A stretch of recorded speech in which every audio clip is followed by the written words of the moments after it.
దయచేసి షేర్ చేసి సబ్స్క్రైబ్ చేయండి. టీ20 వరల్డ్ కప్ సెమీఫైనల్ ఇండియాకి ఎంత థ్రిల్లింగ్ విక్టరీ అంటే గెలుపోటముల మధ్య తేడా కేవలం 7 పరుగులు. నమ్మగలరా? మరి ఇంత పెద్ద స్కోర్ని ఈ నెయిల్ బైటింగ్ ఫినిష్లో ఇండియా ఎలా డిఫెండ్ చేసింది? కథ మొదలైంది ముంబైలోని వాంఖడే స్టేడియంలో. అక్కడ మన బ్యాటర్లు చెలరేగిపోయారు. 20 ఓవర్లలో 253 పరుగులు. ఇది మామూలు స్కోర్ కాదు, ఒక కొండంత లక్ష్యం. సంజూ శాంసన్ 89 పరుగులతో ఇన్నింగ్స్కి ఊపిరిపోశాడు. మిగతావాళ్లు కూడా మెరుపులు మెరిపించారు. అంటే ఇంగ్లాండ్కి గెలవాలంటే 254 పరుగులు. చాలా కష్టమైన టార్గెట్ సెట్ అయ్యింది.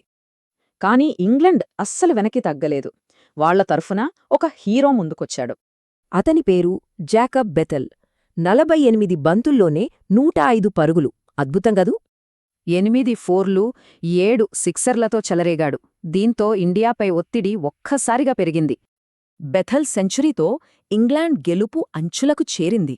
మ్యాచ్ వాళ్ల చేతుల్లోకి వెళ్ళిపోయిందని అనుకున్నారు. ఇక్కడే అసలు కథ మొదలైంది.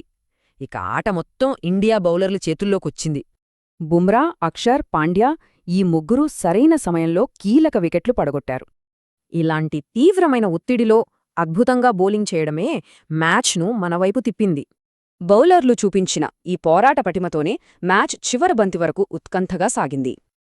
ఫైనల్గా ఇంగ్లాండ్ 20 ఓవర్లు ముగిసేసరికి 246 పరుగులకే పరిమితమైంది. అంటే కేవలం 7 పరుగుల తేడాతో ఇండియా విజయం సాధించింది. ఎంతటి థ్రిల్లర్!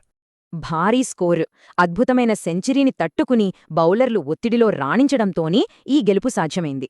ఈ గెలుపుతో డిఫెండింగ్ ఛాంపియన్ అయిన ఇండియా నేరుగా వరల్డ్ కప్ ఫైనల్లో అడుగుపెట్టింది. ఇప్పుడు అసలు ప్రశ్న, ఫైనల్లో న్యూజిలాండ్తో తలపడి టైట్లును కాపాడుకోగలరా?